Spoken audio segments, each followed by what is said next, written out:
അപ്പോസ്തലൻ യോഹന്നാനെ ഡൊമിനിഷ്യസ് ചക്രവർത്തിയുടെ തിളയ്ക്കുന്ന എണ്ണയ്ക്കകത്ത്, റോമ ചക്രവർത്തിയുടെ തിളയ്ക്കുന്ന എണ്ണയ്ക്കകത്ത് ദൈവം അവനെ വിടുവിച്ചു.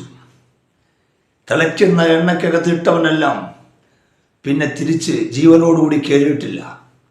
എന്നാൽ യോഹന്നാൻ അങ്ങനെയല്ല, ഒരു പൊള്ളൽ പോലും ഏൽക്കാതെ തിരിച്ചു കയറുവാനിടയെ തുടർന്നു. അതുകൊണ്ട് ആ ചക്രവർത്തി പറഞ്ഞു, ഈ മനുഷ്യൻ എന്ത് ചെയ്യണം? ഇനി നാട് കടത്തണം. എവിടേക്കാണ്? അവർ കൊടുക്കുന്ന ഏറ്റവും വലിയ ശിക്ഷയാണ് പത്മോസ് ദ്വീപിലേക്ക് നാട് കടത്തുക.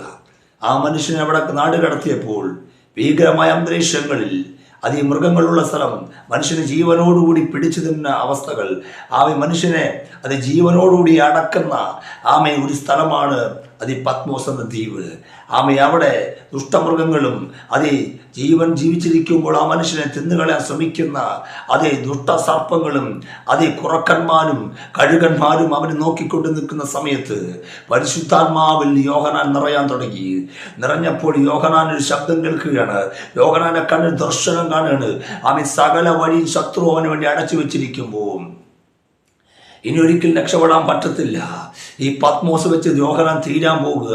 സകല വഴികളും അടച്ചു വെച്ചിരിക്കുമ്പോൾ സുവിശേഷ പ്രവർത്തനത്തിനായി യോഹന്നാൻ തീക്ഷണമുള്ള മനുഷ്യനാണ്. ആ മനുഷ്യന് സുവിശേഷം പറയാൻ പറ്റാതെ എല്ലാ വഴികളും അടച്ചിരിക്കുമ്പോൾ അവനൊരു ദർശനം കാണുന്നു. ഒരു വാതിൽ അവന് വേണ്ടി തുറന്നു വെച്ചിരിക്കുന്നു.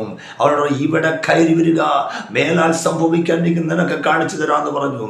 എല്ലാ വഴികളും അടഞ്ഞിരിക്കുമ്പോഴും എന്നെ കേട്ടുകൊണ്ടിരിക്കുന്ന ദൈവമക്കളെ ഒരു കാര്യം പറഞ്ഞത്, ദൈവം നിനക്ക് വേണ്ടി ആരും അടയ്ക്കാത്തതും ആരും അടച്ചാൽ തുറക്കാത്തതുമായ ഒരു വാതിൽ ദൈവം നിനക്ക് വേണ്ടി തുറക്കാൻ പോവുകയാണ്. കാരണം നീ ക്രിസ്തുവിന്റെ കഷ്ടങ്ങളിലും അവന്റെ സഹിഷ്ണുതകളിലും അതിന് പങ്കാളിയായിരിക്കുന്നെങ്കിൽ നിനക്ക് വേണ്ടി ഇന്ന് ഒരു വാതിൽ ദൈവം തുറക്കാൻ പോകുക.